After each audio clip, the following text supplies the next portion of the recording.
Let the record show that all commissioners are present with the exception of Chairman Joshan and Vice Chairman Heiser, who have an excused absence. Any changes to the agenda? No changes. I need a motion to approve tonight's agenda.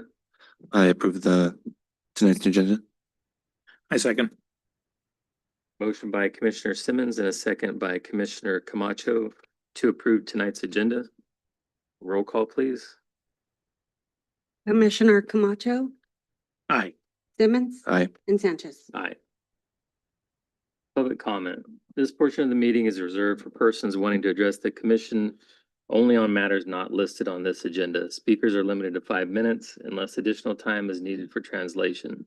Please state your name and address for the record before making your presentation.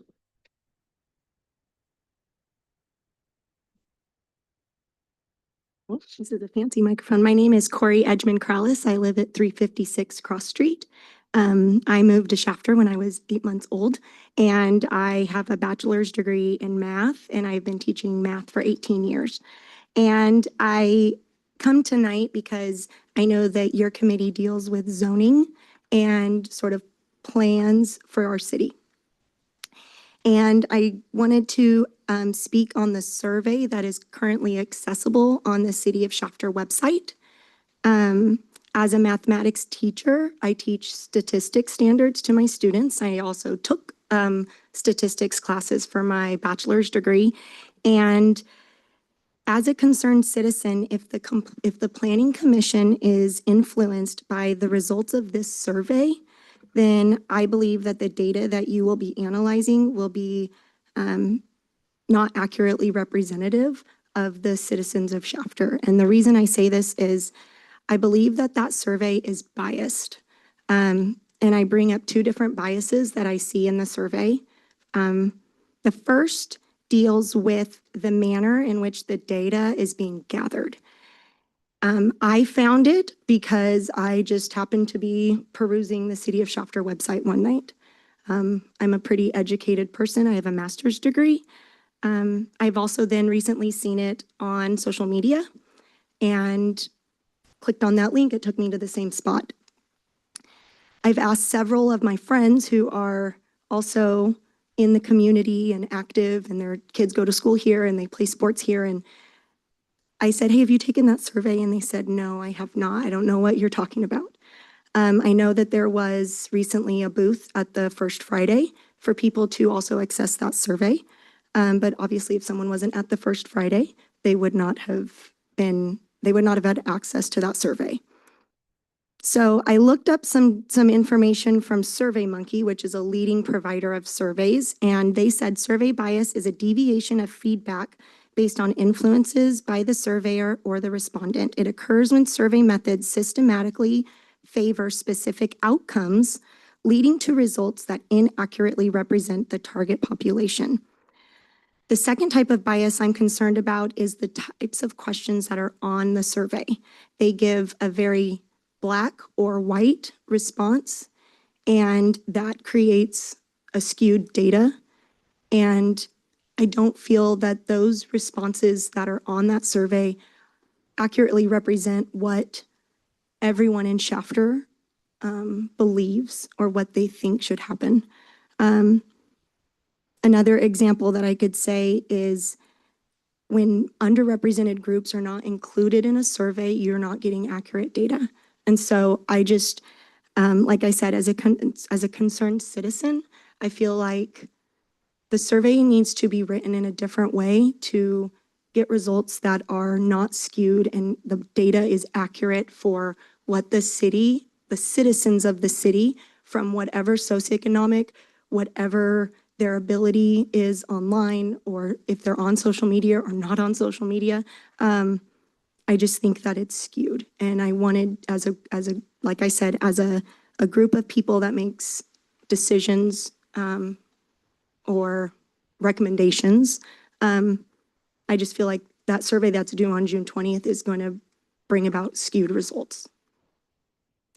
Thank you for your time. I appreciate it. Thank you. Just for clarification, you're talking about the general plan survey? Yes, sir. Okay. Thank you. There are a couple of questions. I don't know. Yes. Yeah, okay, thank you.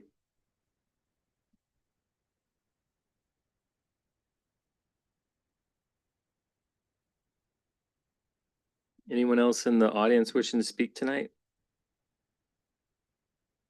Anyone online?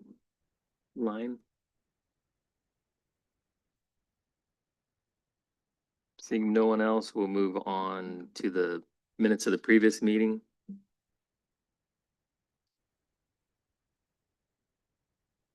I'll need a motion to approve the minutes of the regular meeting of May 13th, 2025. I make motion to approve the minutes. I second. Motion by Commissioner Simmons and a second by Commissioner Camacho to approve the minutes. Clerk, roll call, please. Commissioner Camacho, Aye. Simmons, Aye. and Sanchez. We'll move on to public hearing. Should anyone challenge any proposed action? Commissioner Sanchez, can we get your vote? Oh, I'm sorry. Aye.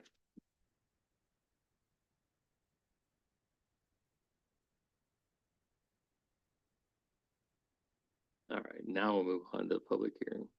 Should anyone challenge any proposed action which is the subject of a public hearing listed on this agenda, that person challenging any action taken after the public hearing may be limited to raising only those issues addressed at the public hearing in this notice or in written correspondence delivered to the planning commission at or prior to this public hearing.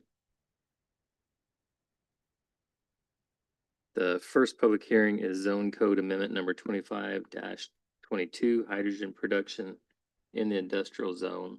Staff, may we have the report? Yes, of course. Good afternoon.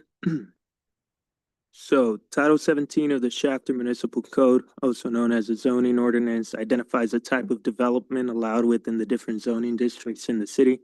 The zoning ordinance currently does not define any zoning regulations for hydrogen production facilities or similar land uses. Mila, could you click the next slide, please, by the way? Thank you. When a proposed land use is not explicitly identified as a permitted use or conditional use by the regulations of the base zone district, and a determination of similar use cannot be justified, then the city's position historically has been that the land use was never intended to be allowed. However, in the past year, the city has received several inquiries from developers and property owners about the desire to establish and operate some sort of hydrogen facility in different industrial areas, whether it is hydrogen production, storage, supply, or fueling stations. None of these inquiries have advanced past the pre-application meeting stage, since they are not allowed anywhere currently, not even in our most intensive zone areas. It may be beneficial for the city to amend the zoning ordinance to, at a minimum, provide an avenue for more thorough review of hydrogen proposals through the discretionary process. Eli, next slide, please. Thank you. The amendment that staff proposes is a change to Chapter 6 of the zoning ordinance concerning the employment zone districts. The uses permitted within employment districts could be amended to explicitly state that hydrogen production is conditionally permitted within the industrial zone district. Again, that is with a conditional use permit, so it would be discretionary, and not permitted at all within the business park zone district. A conditional use permit would allow for case-by-case review, mitigating any risks through public hearings, conditions of approval, environmental review, or impact studies. The review determines whether the proposed use should be permitted by weighing the public need for and benefit to be derived from the proposed use against any adverse impacts that the use may cause. The power to approve or deny hydrogen production proposal would of course lie with the Planning Commission. So you members here would have an opportunity to review such proposal.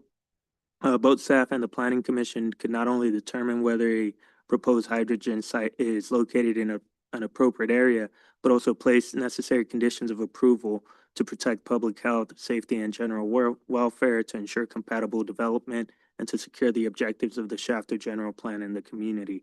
Additionally, further environmental review may be carried out during the CUP process to capture and address any potentially harmful impacts related to noise, air quality, traffic, et cetera, et cetera.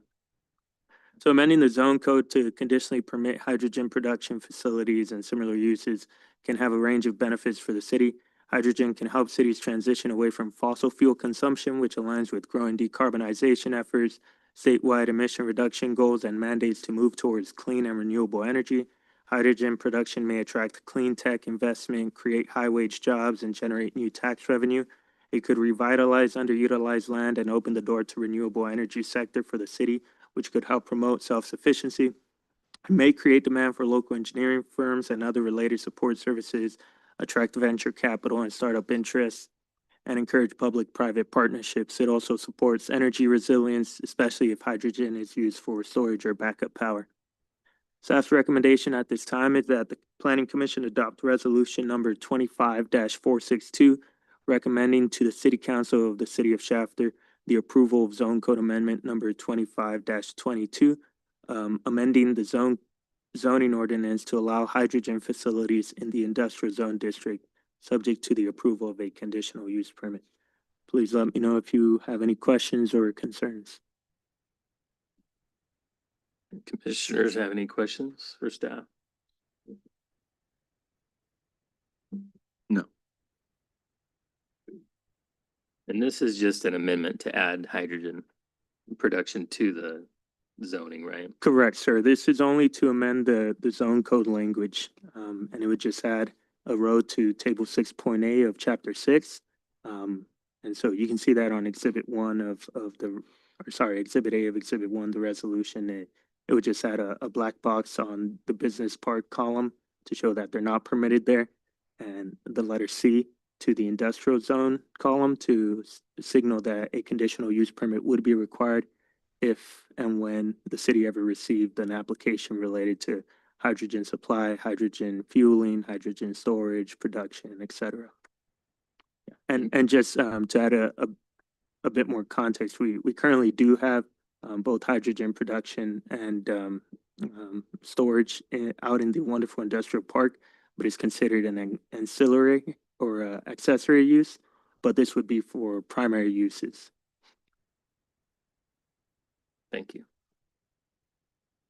Yeah, just to add a little bit, they actually have hydrogen power plants at some of the large warehouses. Just in the event that PG&E power was to go offline, they can scram their hydrogen power plant and keep their air conditioners running for cold storage, things of that nature. So there is actually hydrogen production or hydrogen use and storage already occurring in the city, but as an accessory use to a primary use. Any other questions? I'll open the public hearing on this item. Is there anyone wishing to speak on this item? If so, please give your name and address for the record. Anyone online? Seeing none, I will close the public hearing on item number 1. I'll need a motion to adopt resolution 25-462, recommending that the city council approve zone code amendment number 25-22, an amendment to title 17 of the Shafter Municipal Code to allow hydrogen production facilities in the industrial I zone or 1 zone district with approval of a conditional use permit. I motion that to adopt the zone code amendment number 25-22. I second. Motion by Commissioner Camacho and a second by Commissioner Simmons to adopt resolution 25-462, recommending that the city council approve zone code amendment number 25-22. Roll call, please. Commissioner Camacho, Aye. Simmons, Aye. and Sanchez. Aye. The second public hearing is for the extension of time temporary land use permit number 23-136. Staff, may we have the report?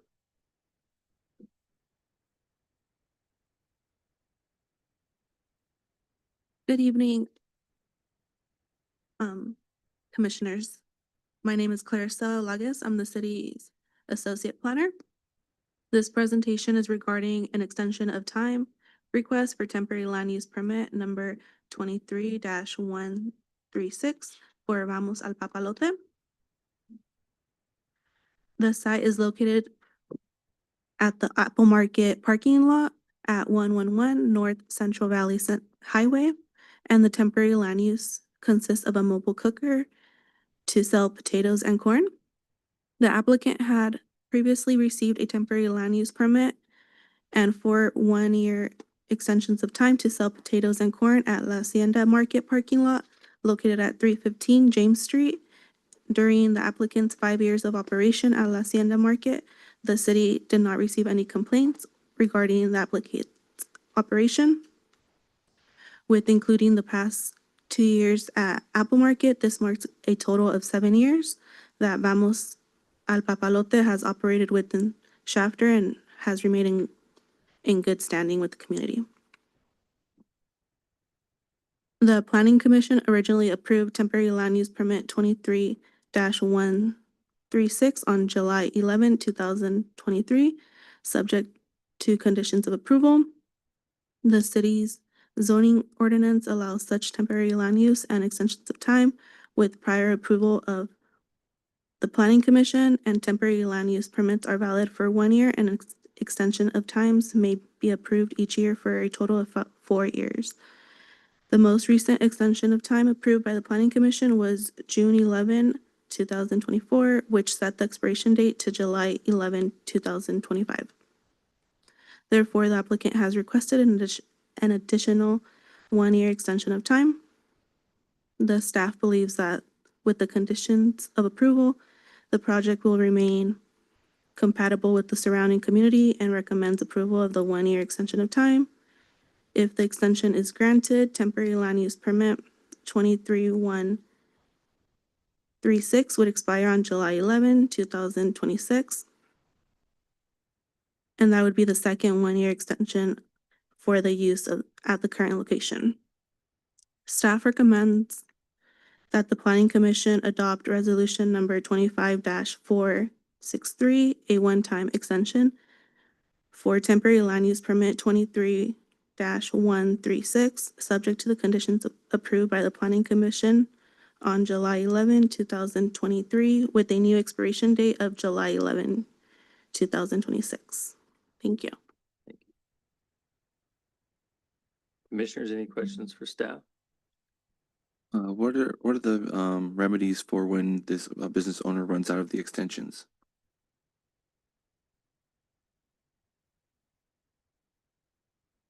What we did last time, because of the way the zoning ordinance is written, is we made them move to a different location. They were at a different shopping center and then they moved to Apple Market, which I Right. think actually was beneficial for them. It was a Okay. better location. I think at a future time, we may allow these sorts of permits to go indefinitely. So provided that there's maybe some rules of the road put in place where they're in good standing, there hasn't been any complaints, there hasn't been any police actions or anything of that nature, or any code enforcement actions. And I also think maybe at a future date, we may extend these instead of this gentleman having to come back every year for an extension of time. Maybe we can, make that a 2-year extension of time, or maybe we just set a time frame in which this is allowed, provided that they remain in good standing without any sort of dings on their record. I find this temporary land use permit process a bit onerous, particularly for a gentleman like this. He does a good job. He's just trying to sell his food and take care of his family, and we keep having to make him Redo sort it of go over through. and In over fact, again. so much so that we basically waived the fees for this. Okay. We just said, fill out the application and we'll put it through the process. And we didn't make him pay the generally $1,300 that he would have to pay every year for this, because I sort of felt bad. He's come in every year I've been here, and he's been around for quite a while, and he Yeah. does a good job. So Okay. I think these rules probably need to be rethought at a future date. Okay, that's my question. Thank you. Any other questions? No. Open the public hearing on this item. Anyone who wishes to speak on this item, if so, please give your name and address for the record. Seeing no one in the audience, anyone online wishing to speak? I'll close the public hearing. I'll need a motion to adopt resolution 25-463, approving the second one-year extension of time for temporary land use permit number 23-136 for baked potato and roasted corn sales in the Apple Market parking lot at 111 North Central Valley Highway in Shafter. I motion to adopt the resolution. I second. Motion by Commissioner Simmons and a second by Commissioner Camacho to adopt resolution number 25-463, approving the second one-year extension of time for temporary land use permit number 23-136. Roll call, please. Commissioner Camacho, Aye. Simmons. Aye. And Sanchez. Aye. The third public hearing is extension of time, tentative track map number 7007. Staff, may we have the report? Thank you. This presentation is regarding extension of time request for tentative track map number 7007 for financial and conveyance purposes. The project is located east of North Beach Avenue between East Fresno Avenue and East Tulare Avenue within the Orchard Park specific plan. This track map proposes to subdivide approximately 140 acres into 9 lots, ranging from size 1.38 acres to 37.07 acres. The existing zoning of the site is specific plan, and the general plan land use designation is Orchard Park specific plan. The city council originally approved the track map on November 21, 2006. However, the map remained active throughout the various extension of times granted by the state legislature and city council, with the condition that the map would expire after a 2-year period. The most recent extension of time approved by the city council was June 15, 2022, which was set to expire May 21, 2025. However, per Title 17, the zoning ordinance, if the property owner submits an application for an extension of time prior to the expiration date, the map automatically extends an additional 60 days or remains active until Planning Commission and City Council decision is made. Therefore, the applicant has requested an additional 2-year discretionary extension. If the extension is granted, tentative track map 7007 would expire May 21, 2027.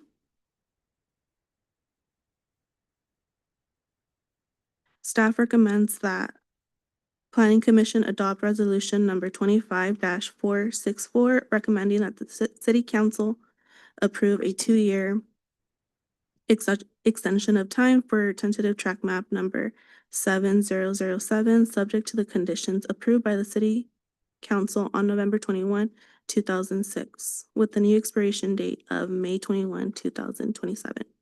Thank you. Any questions for staff? No. Just looking at the map, they've already started the development on one half of this. Is this the east half of the project? This is, go ahead. Yeah, it is the east half. Okay, so they've moved on to the next phase of this. So the west half is 6614. It's being developed by LGI Homes.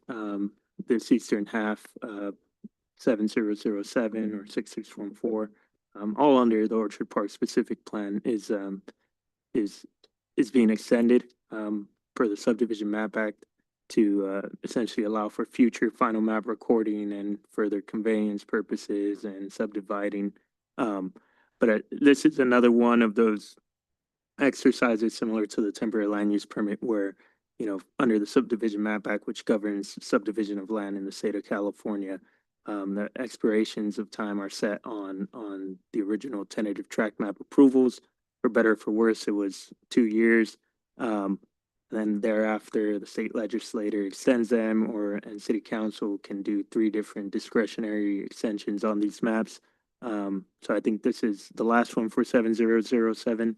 But I will say that moving forward, one of the goals of the planning department is to bring forward a discussion item to amend the subdivision ordinance, so Title 16 of the municipal code, to extend the original approvals from 24 months to 36 months. And then allow the extension of times to only be approved at the planning commission level instead of at the city council level as well. But yeah, under our local subdivision ordinance and subdivision map act, we're required to bring these extensions of time to both the recommending body and then the decision-making body. Any other questions? I'll open the public hearing on item number 3. Is there anyone in the audience who wishes to speak on this item? If so, please give your name and address for the record. Good evening, commissioners and staff. My name is Patricia Newquist. I'm with Cornerstone Engineering. Address is 5509 Young Street, Bakersfield 93311. I'm here tonight just representing the stakeholders. The owners are the Handles Trust, Family Trust. They have the property for sale. I'm also representing the potential buyer of the property and LGI Homes. We are all in communication right now to extend this map, extend the map life of track 6614, which is currently being developed on the west half. The Pandals are farming table grapes on the east half. And we'd all like to see the map extended, part of this Orchard Park specific plan, so that homes can eventually be built out. When the original tentative maps are approved, there's no way of knowing how long it's going to take to develop the land. So here we are so many years later, and we're running out of time with the authority of the maps based on subdivision map act. So I like what I'm hearing, that staff is considering a 3-year automatic grant for a life of a tentative, and then just having the planning commission level approve it for extensions. So thank you for your consideration. Have any questions? I'm available. Thanks. Thank you. Anyone else in the audience or online wishing to comment?